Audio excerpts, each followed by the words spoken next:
Welcome to the Fish Nerds podcast. It's the latest about fish, fishing, and eating fish. I'm Dave Kellum. And I am Clay Grove. Together we talk about fishy stuff that's happened to us, people we know, and other fish nerds we've seen. Anything is fair game, and it's a good bet Dave will get distracted watching kitten videos on YouTube during this podcast. They're so cute! They are How super can cute. you not? I just have to start off by making fun of you, because I'm gonna take it hard this one. So. Well, we got bucket loads to talk about today. We're going to discuss what it takes to pass the commercial boating exam. Apparently it takes more than me. Then we're going to follow up with fishing with the family. Mm-hmm. We have several fish in the news to look at if we got the time. Then, of course, we'll look at this week in Fish Nerd Nation, the videos that we post on fishnerds.com. Stump the Fish Nerds. Stump the Fish Nerds! The telephone call-in was actually working. We're very excited about that. So we are able to take voicemail messages on 607-378-FISH. That's 3474. And if you post a question there, if you say your question, say your first name, where you're from, and your question, we'll play it on our podcast, and it's awesome fun. Mm-hmm. We hope. Awesome. And then we have a big book meeting coming up. Oh, is it tomorrow? It's tomorrow, yeah. Okay, let's be prepared.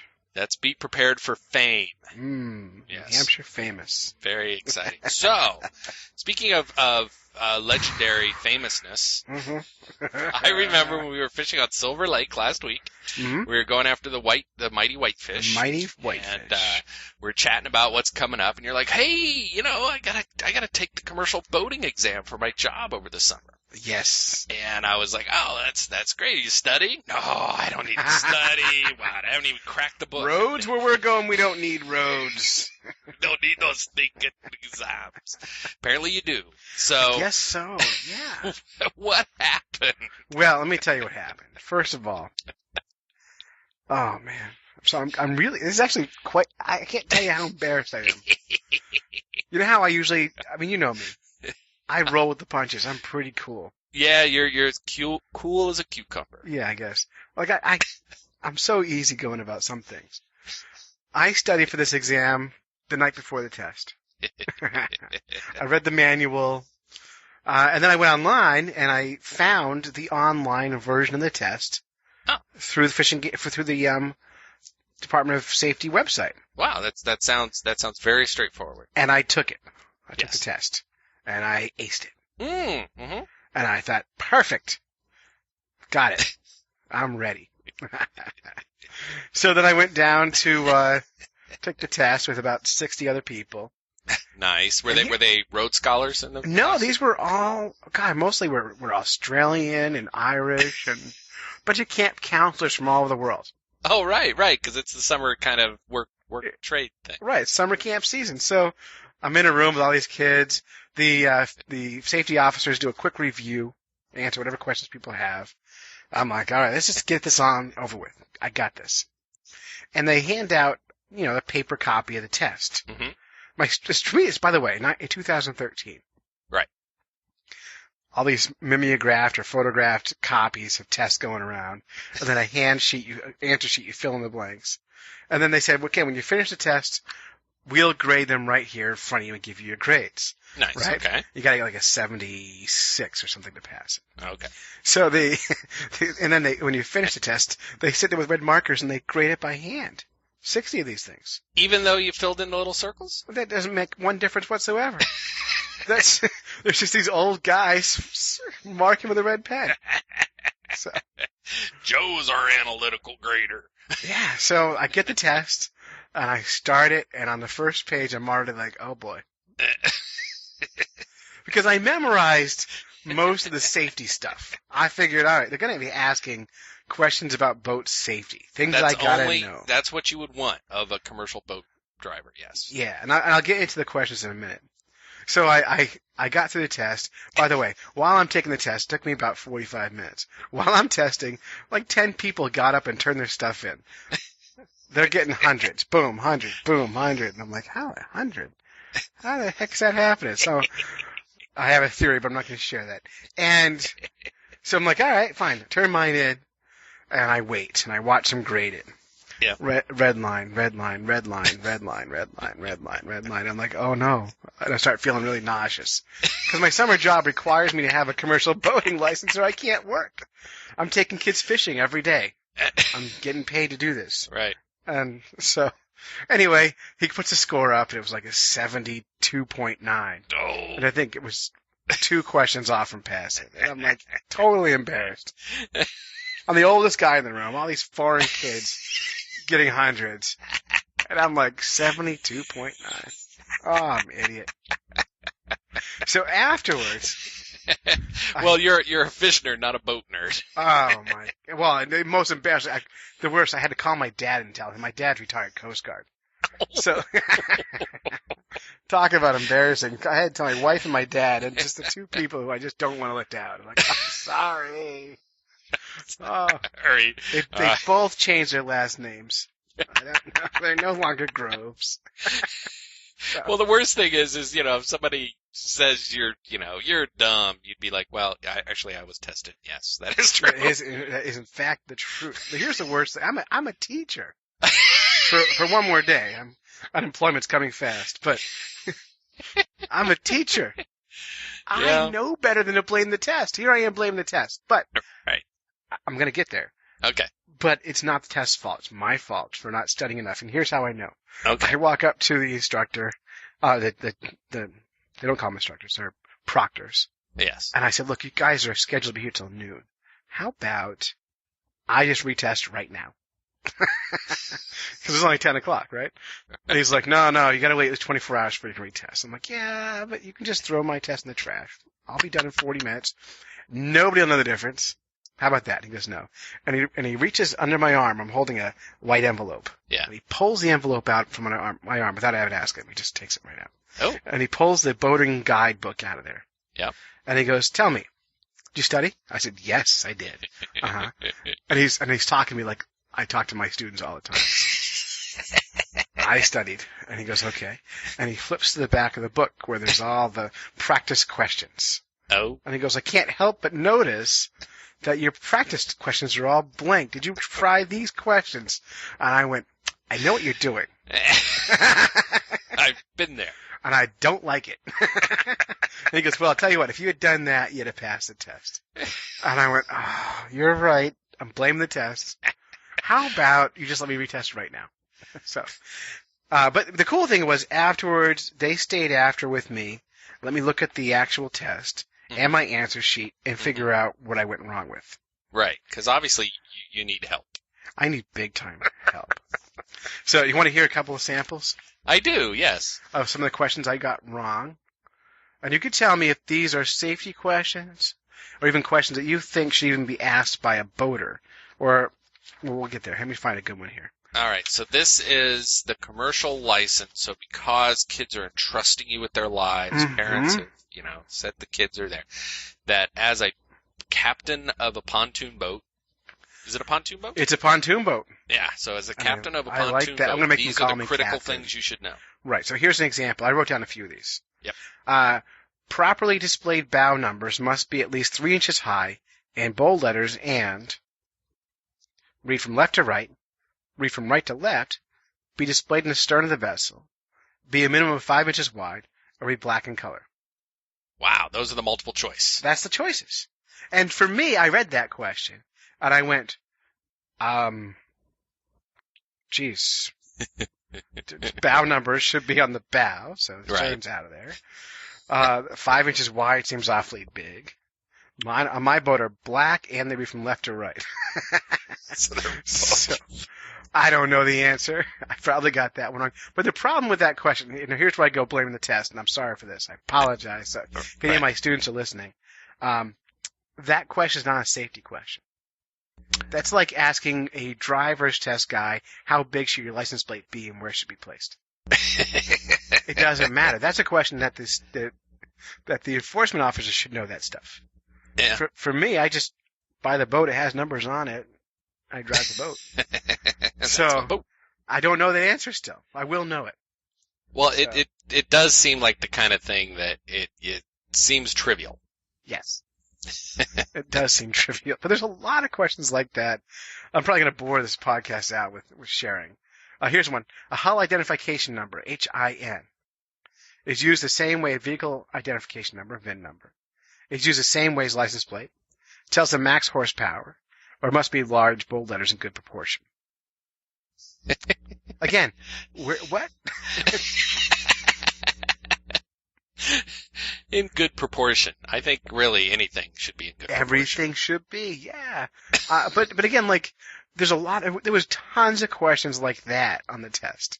Wow. They're just like these, it's like they had to fill up 85 questions. So.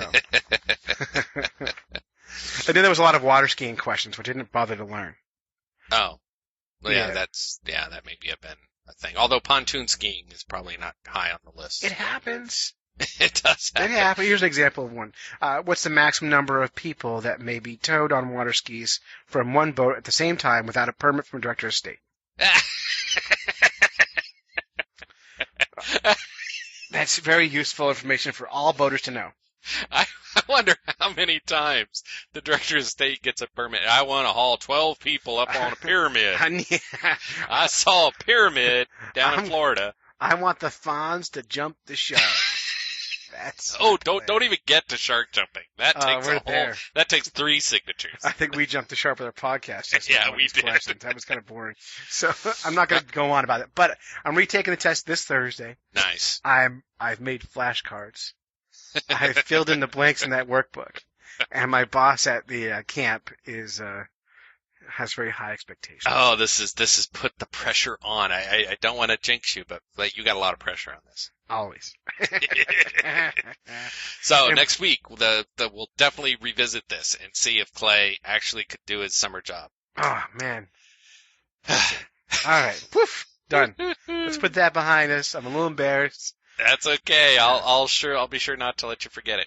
Yeah, and on all these 20-year-olds from They don't Australia. even speak the language. Oh yeah, no, they're like, good. I think I'll pass. I can't even do it. Like, put another test on the Bobby. God. I'm awesome. Oh yeah. Next up is fishing with the family. Yeah, I took my kids fishing and my wife. Wow, how'd that go? Well, we went to. We're researching family fishing spots for another project, which we'll talk about later. Okay. And so I took the kids and Kristen, my wife, up to Falls Pond in Albany. Mm-hmm. Falls Pond is a trout-only pond up on the Kankamongas Highway. Yeah. And we went fishing there, and we caught nothing for a good long time. Isn't there supposedly killifish in that? No, killifish are in Freedom at Trout Pond. Oh, well, then, never mind. The most cleverly named pond on Earth, Trout Pond. So. But anyway, sorry, Falls Pond. Yeah, no, so Falls Pond. It's a little bit of a hike in, beautiful place. And we fished for a little while. I put worms in the kids' hooks, and they weren't catching anything. And we saw this huge leech swim by, and I grabbed that, and I tried to get Zoe to hold it, but she wouldn't go for it. Really big leech. Mm. And I have no idea how to put a leech on a hook, but I just figured just like a worm. Right. Only they're super tough. They are. So I hooked the leech through what I thought was its head. And meanwhile, while I'm hooking it, suck into my hand on the other side. I think they have 2 heads, one on each side of their body or something. They definitely have 2 suckers. Yeah. So Yes. when I try to pull it off my hand to go fishing, it's like stretching out to like 5 inches long. And Zoe's going, Dad, I'm not sure a fish is going to eat that thing. And I'm like, well, if I was a fish, I'd eat it. And, so we didn't. I have a quick leech story. Let's hear it because it's better than my story. No, but I've been fishing off a lot of bridges looking for creek chub suckers. And this time of year, there are tons and tons of snapping turtles. And snapping turtles, seemingly, as far as I could tell, like to nest on bridge abutments because it's the right kind of gravel and sand. So there's always a hill there, yeah, easy to dig in. Yeah. And so they're always kind of around the bridges this time of year. And I was looking at one the other day, and it swam by, and a big painted turtle was kind of. It looked like it was harassing it. It was just kind of like all over it. And I've never seen a painted turtle be aggressive like that. Yeah. Then the painted turtle, so they went under the bridge, and then the painted turtle, it was a big painted turtle, popped up, and it had a leech in its mouth. I was cleaning off the snapper. I think that's what it was. That's cool. Yeah, I think it was, because snappers seem to always have leeches on them. Oh yeah, so gross. They're so cool, but so gross. Yeah. So anyway, that was my 1 minute leech story. That's much better than the family fishing story. So, I'm just filling in some noise here. But no, we fished for a while, and one of the things I always tell people when you're fishing with kids, first of all, I didn't fish. I let the kids fish. Yep. And we could see fish everywhere, tons of golden shiners all over the place. And so the kids are perfectly happy catching a trout if they could catch one. Yep. But we were there for about 20 minutes. I have a 3-year-old and a 6-year-old. So by 20 minutes, they're burnt out of fishing. Yeah, they're done. They're not catching anything. So I quickly tied on tiny hooks, and we were into golden shiners like crazy. Oh. So catching tons and tons of fish. So like whenever you're not catching fish, it's my advice to parents fishing with kids, go smaller. Yeah. Find smaller kids. Smaller kids. No. Just remember, they're not going to be little forever, so that fishing does get better. Yeah. Catch a terrible bait. So. Not much of a story, but I did notice also they have a big placard there explaining all the wildlife in the pond. Oh. And Zoe pointed out that they misnamed an animal on the sign. Oh, they did. What was it? They mixed up water scorpion and giant water bug. Oh, idiots. And yeah, but it's funny. That's a mistake I see everywhere. That one mistake. Huh. It's such a common mistake. But Zoe was not happy to see that. Wow. She's disappointed. I know, and that's so nerdy of her to point that out. So I'm very proud. Right. All right, let's move on past this. This is not that great story. Fish in the news, Dave. Fish in the news. We got a couple of fish in the news stories. So I'm just going to pull up the first one that's on the top of the pile here. Fishing leads U.S. in lightning deaths.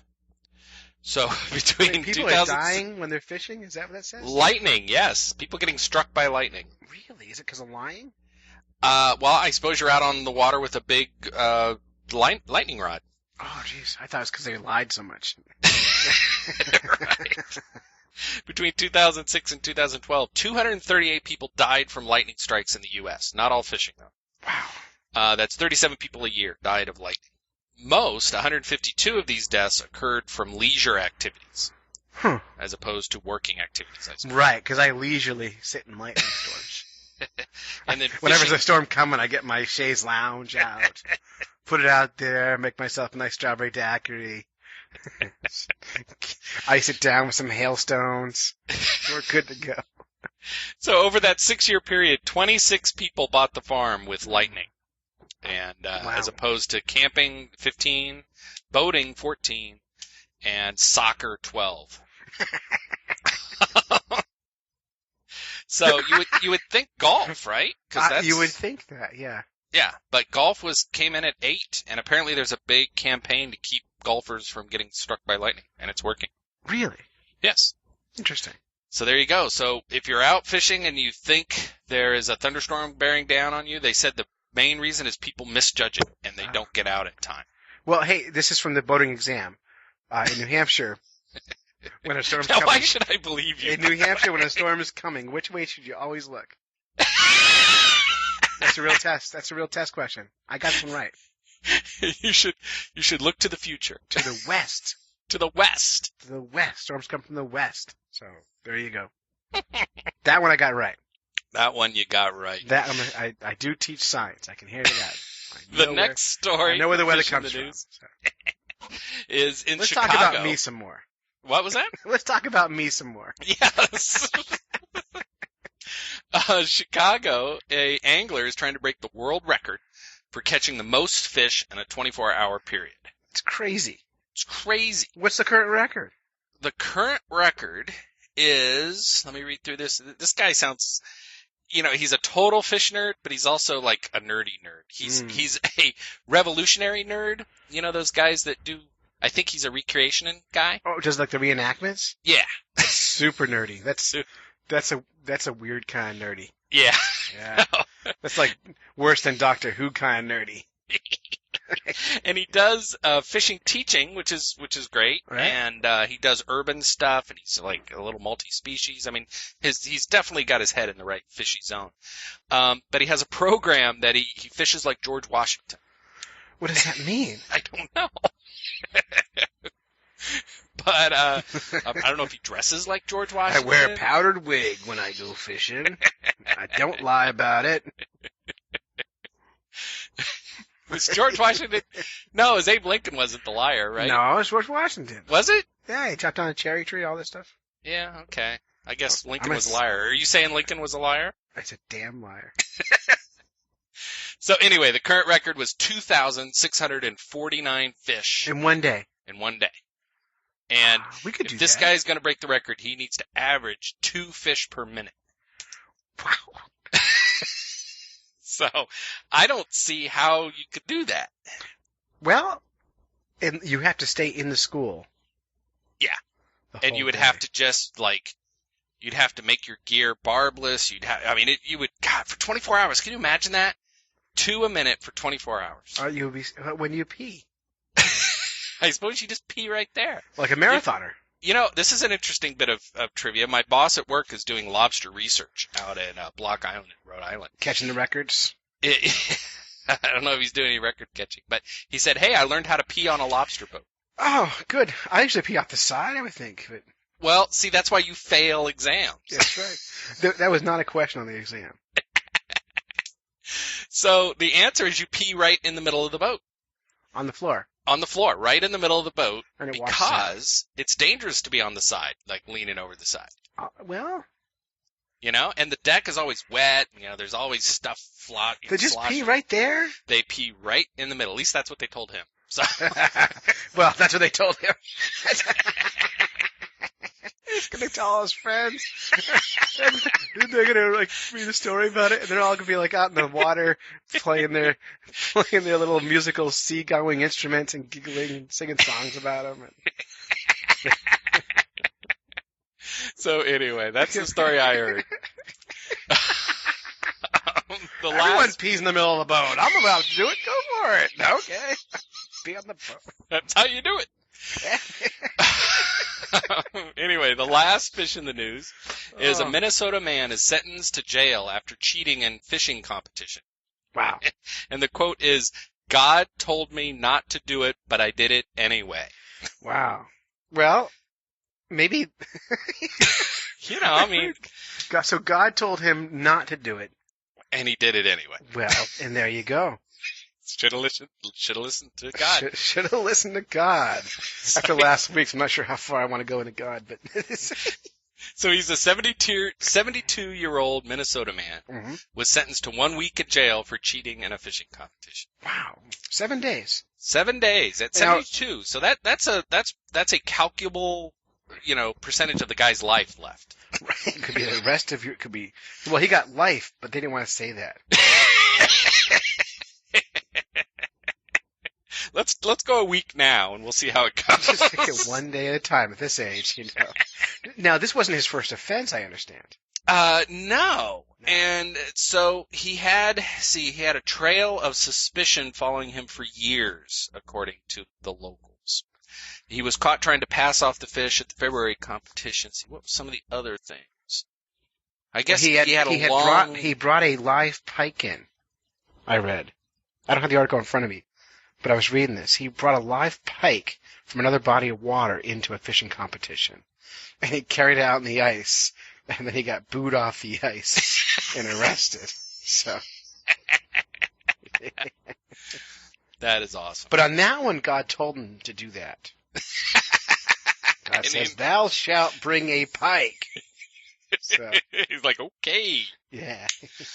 Well, anyway, so they take their fishing laws very seriously. You think God would have been cooler with the idea of mysteriously multiplying fish? You would think God would be cooler with that. Yeah, he would think he would like that. So anyway, that's fish in the news. Oh, that's good news. It's good news. I know. That was a 3 news day. We never get that far. No. Usually I'm yelling at you before you get that far into it. What's going on with this podcast? Hey, Fish in the News is brought to you by Dave's Left Foot. When you need to count to 14, count on Dave's left foot. That's a good... You actually wrote that down. I was trying to think, what would be a good sponsor, and I saw my foot sitting there. We're on the verge of a funny tagline. Yeah, it's a great tag. We're on the verge of real sponsorship. We're not going to talk about that just yet. So we may actually have real sponsors soon. So, Instead of my left foot. if you do want to sponsor the Fish Nerds podcast, and we'd love to have you, anything fishy or fish related, or even who cares what it is? You want to sponsor us on our website or on our podcast? Just contact us at advertising@fishnerds.com. It sounds like you made that up. I just made that up. I didn't write that down. And we will send you a rate sheet and get you in the game. In the game, yes. In the game. Yeah, so we're happy to take sponsors. We really could use it. All right, Fish Nerd Nation. We got time for Fish Nerd Nation? Yeah, let's check that out. Yeah. So our website, if you haven't been to it yet, is fishnerds.com. And it's a clearinghouse we put together of kind of fishing information, a lot of YouTube videos, but we've taken long 9 or 10 minute long videos, taken the best 30 seconds and given them to you, so you can enjoy them without having to actually watch someone not fish for 9.5 minutes. That's right. Which and is nice. we scour the web for the nerdiest fishy stuff that we can find. So, it's typically not your bass fishing, reports. It's the guy doing crazy fish stuff. So there's a guy biting the head off a trout. I just logged in just now, and it was not there this morning. Yeah, it was, I posted it just before the podcast. You have to watch that because the guy, he thought it was a good idea all the way up to when the head is in his mouth. Well, and when your camera's on you, you're really kind of committed to it. Yes, so you have exactly. to follow through. And he does an embarrassing gagging thing. It's very funny. You would. It's interesting because I take, part of my summer job, I take kids deep sea fishing. Mm-hmm. And we always go for mackerel. And a couple of the Scottish kids always bite the heads off of mackerel. And they spit it at the seagulls. The Scottish kids? Yeah, the Scottish kids. They are the craziest bunch. And they're like, watch me bite the head off a mackerel! And then they just bite the head right off it and spit it at the birds. And I'm always like, I think that's a really bad idea. As the person in charge of this trip, let me make that clear. Because if you say it out loud like that, yeah, the liability's on them. Wait. I'm like, no, stop, please. God told me not to bite the head. Yeah. But I did it anyway. Yeah, and mackerel just so stinky, so good for them. Good for them. Hey, do you watch Parks and Rec? No. Okay. So this character, Ron Swanson, Here we go. is Parks and Rec, and I'm going to play the clip because it's a short clip, but it's his wisdom on fishing. Is that on our... Yes. Give a man a fish and you feed him for a day. Don't teach a man to fish and you feed yourself. He's a grown man. Fishing's not that hard. Fishing is not that hard. It isn't. He's a grown man. That's really funny. So anyway, I like that clip a lot. So I agree with him. Exactly. Don't teach a man to fish. It's more fish for you. Good stuff. Good stuff. On Fish So, Nerd Nation this week. Fish Nerd Nation. The last thing I know, we're taking too much time, but there is did you watch Stump the Priest? I did watch Stump the Priest. I thought it was good. Stump the Priest was great. He's a Christian nerd. Unabashedly, I mean, clearly he's a nerd, and he completely describes the whole Christian fish that you see on the cars, and I never knew what the little name meant and all that. And I would bet you most people who have those Christian fish don't know what it means either. Yeah, exactly. Fascinating story. So, Father Wagner is the guy's name. Yeah, and I feel like you're doing a little penance or whatever you call it from last week's podcast. Little shout out. Yeah, hey, we like everyone. Well, I wouldn't have done it, but this guy is clearly such a nerd that I just had to do it. He throws in little jokes. Well, anyone who's that excited about whatever they're doing to that level is inherently nerdy, and we like them because of that. Exactly. It's contagious. Whether you agree with them or not doesn't make any difference. We like those kind of people. Yeah. These are our kind of people. Our kind of people. Our kind of people. So Stump the Priest. We like that a lot. Which brings us to... Stump the Fish Nerds. Fish Nerds. Yes. Yes. So Stump the Fish Nerds, we have a couple of people that called in and they asked us questions.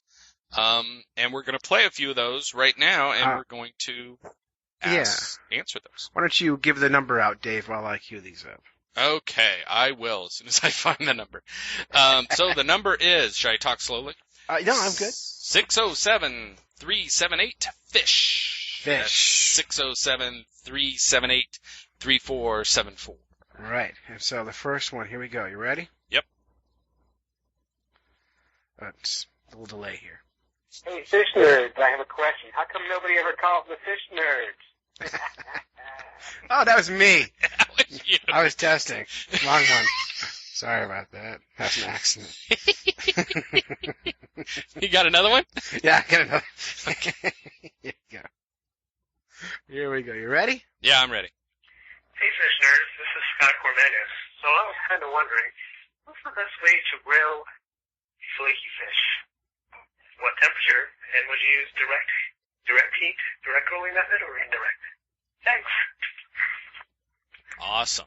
Okay. Well, we are thrilled that Scott gave us a call. He's from Kansas. I was playing again. Yeah, he's from Kansas. I used to have a fish nerd from Kansas. He also went to high school in New Jersey with me. Oh, is that the connection? That's he's one of our Facebook fans, and I haven't seen a kid in 20 some odd years, but he called him with the kid. He's 40.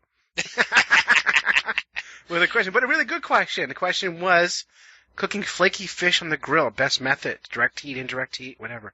So I'm going to give you my answer. Then we can go to the expert from there. Okay, go. Because I do cook fish on the grill frequently. And my advice on flaky fish on the grill is either cook them whole so that the fish stays intact. Because fish meat is not flaky until it's cooked. Mm. So if you cook it intact, it will be flaky when it's all done. Or what I would like to do is fillet it, but leave the skin on. And cook it skin side down on the grill. Mm. And that way it cooks through that way, but because it gets flaky, you don't want it falling through the grill. It's on the skin. And then when you take it off, slide your spatula between the skin and the meat, and you'll skin it off the grill right there. Or you can plank it. It's another nice way. But So that's your official answer. that's the Fish Nerds take on it. The Fish Nerds take. I'll speak for both of us. Which is fine, because I'm not the cook in the group. But my brother-in-law is actually, A, he's a nice guy, and B, he is a longtime manager of a famous restaurant down in Washington, D.C. that wins all sorts of awards, and he'll step in and take over chef duties every once in a while. And he's a foodie. Food nerds. Yeah, food nerd. And so I gave him a call. And here's his response. So, Clay, this is like another test, So I would do indirect heat. Indirect heat. Yeah, I've tried to grill cod, and that's not a good idea. What happens? It is really fragile, and if your grill has any stickiness quality to it, yeah, you will have a big mess on your hands. So flaky fish is tough on the grill. Yeah, well, cod is it's so fragile. Let me think about other flaky fish. Give me another example of a flaky fish. So cod is a big one. Halibut? Halibut, yes. What about halibut? Halibut is actually easier on the grill. Okay. And I would make sure, I've done halibut on the grill, I would just make sure that the grill is really well seasoned. Okay. Meaning that like every little metal bar has been scrubbed, rubbed down with like a well-oiled cloth or paper towel or something just to really clean it. Yeah. Okay. And I would always start skin side down. Oh, okay, that's a good trick. So skin side down, really super well seasoned. Yes. And make sure that the fish is well lubed. Well lubed with oil, and then indirect heat. That works too with halibut. Oh, okay, cool. All right. Well, I think his name's Scott. Scott from Kansas. Okay. So yeah, I think that's good Fish Nerds advice. So that's great. Okay. Well, let me know if he may disagree, but let me know. All right, I will. Hey, thanks a lot. You're welcome. Bye. All right, bye. All right. So that you had the right answer with the skin on the fillet, skin down. I could be a famous chef. You could be a famous chef. So there you go. Wow. See, I'm a genius. You are a genius. So that's 1 for 1. So this is the first one, and you got the first one right. I did. So there you go. 1 for 1. All right. You want another one? Yeah. Let's do another one. Okay. Here we go. Give me 2 seconds here. It's loading up. Hey guys, this is Nick from Massachusetts. Fished with you guys a couple times, especially Clay. I do have a question for you guys. This week, during midweek, I might get up to New Hampshire, so it's probably a question more for Clay because I'm going up his area. Do you have any advice, or do you know if anyone's actually caught a pike from Jericho Pond? I've heard that they're in there, but do you guys have any proof of it? You guys caught any, seen any? That's my question. And if I do get up there, Clay, I'll probably try to catch up with you and see if we can go fishing together. Talk to you guys later. Have fun. Thanks. Bye. Okay.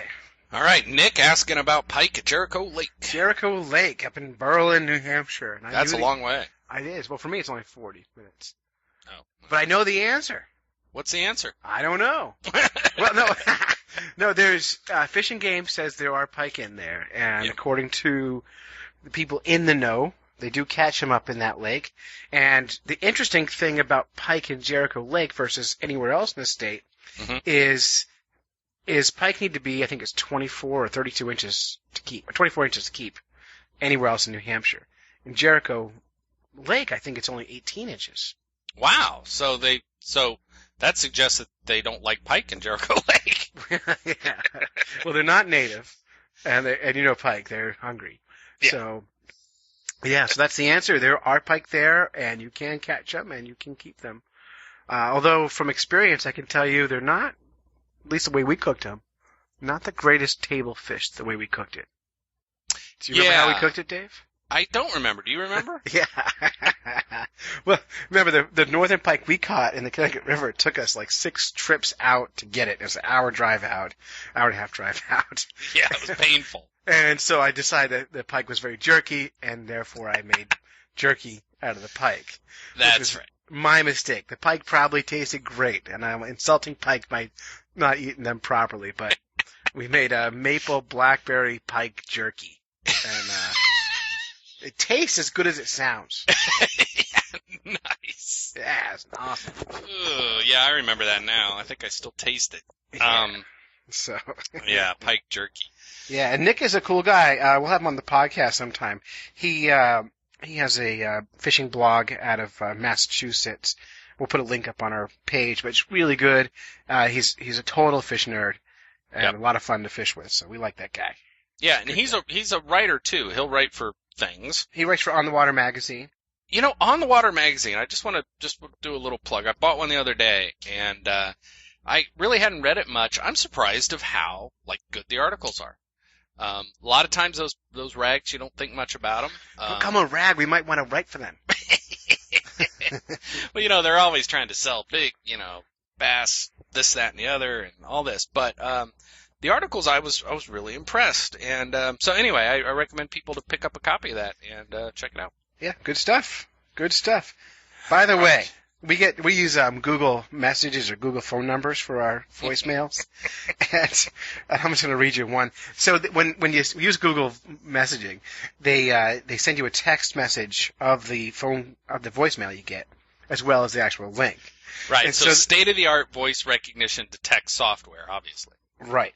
And so let me just read you that Nick's message the way I read it on my computer before we called it back. It says, "Hey guys, this is Nick from Massachusetts. This is Dad, couple of times special client. I do have a question for you guys. This means during the week I might get up to New Hampshire. It is probably on the question what the quite knowing up there in the area. You have any advice, or do you know if anyone's actually caught up items are coupon? I thought of that in there, but you guys have any proof? Let you guys find anything in. That's my question. So, really, you have State of the art. State of the art, but free. That's right. Thank you, Google. Thank you, Google. That's actually a free you. number. So, so we'd like to thank our sponsor, Google. Google. Yeah. For sponsoring the Fish Nerds hotline. That's right. I'm going to play one more. We don't need to respond to it, but we can. So, and I have to choice but to play it, but I understand. Yeah. So, let's see if this works.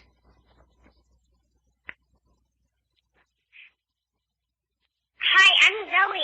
I live in Conway. What's your favorite kind of fish? All right.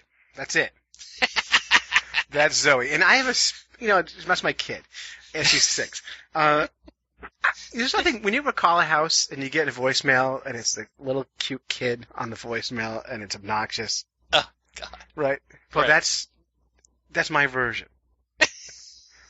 So I had to play it. You had to play it, yes. It was less obnoxious when it's my kid. It is, I mean, I've always told my kid that, she's the only kid I like, so. Right. So, anyway, she knows my favorite kind of fish. Oh. Yeah, what's your favorite fish, Dave? Bowfin. Really? Yes. Never seen one. I used to catch bowfin out in Indiana, some of the natural lakes. They are the coolest fish. They're just super cool. They're like bass that are ancient bass. Like they eat bass literally for breakfast. That's awesome. Really cool fish. What's yours? It depends on the day you ask me. So my favorite freshwater fish in New Hampshire is, I really like pickerel. Nice. Really just like the fish. Awful fun fish. And then my favorite ocean fish to catch, probably bluefish. Oh, yeah. Really like bluefish, so. Yeah, when they're blitzing and all that jazz. Yeah, and I haven't caught one in years, but. Still, yeah. Good fun. Good fun. Zoe, I don't mean to yeah, I like your kids too. So. Good. Yeah, your kid's all right. Pretty good. All the other ones, ugh. Yeah. But yours, the other. Okay. Forget about it. All right. That's Stump the Fish Nerds. Now, for Stump the Fish Nerds, it gets better if more people call with more nerdy fish questions. Yes, the nerdier the better. Yeah, you can't stump us. We dare you to try it. So, and just be forewarned, Dave makes stuff up. So.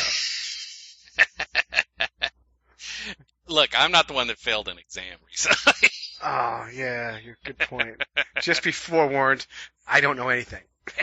I don't know nothing. He doesn't lie, he just doesn't know. Ah, man. Just give me multiple choice, I'll get through it. So that about wraps it up. We do have a big book meeting tomorrow. Yes. Yeah, with the book doctors. Yes. So that was very exciting. We were at a low point. Clay fires off one desperate email saying, "Look, what can we do? We're podcasting. We're doing all this stuff. We're being us." And one of the book doctors emailed back and said, "Oh, those publishers are idiots. Let's talk." So, well, they're only idiots if they don't buy our book. So right. If you're a publisher listening to this, you can be the genius. That's right. You have the chance. You could be the one who gets it. So let's be careful.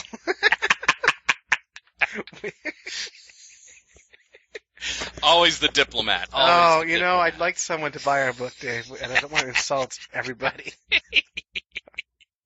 I'm ready to start insulting